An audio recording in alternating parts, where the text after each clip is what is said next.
I'm going to take an in-depth look at this Maxpedition Falcon-II. Pretty large backpack. It's actually a medium size, but because they stack so much in it, it's actually, I would consider it a large backpack.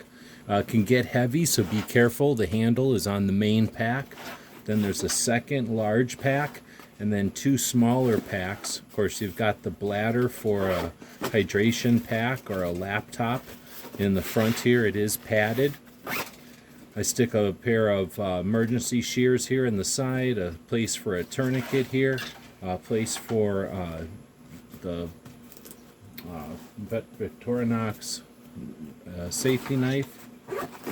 In this outside pocket, we've got airway tools. In this one, we've got gloves, hand sanitizer. In this second large pouch, we get right into bleeding, lots of Israeli bandages, compression bandages. And then in the big compartment, which opens up completely, you can lay it down and open it like a suitcase. Got a stethoscope, shock, and that kind of treatment. Some more sub kits that go into different components that might be needed.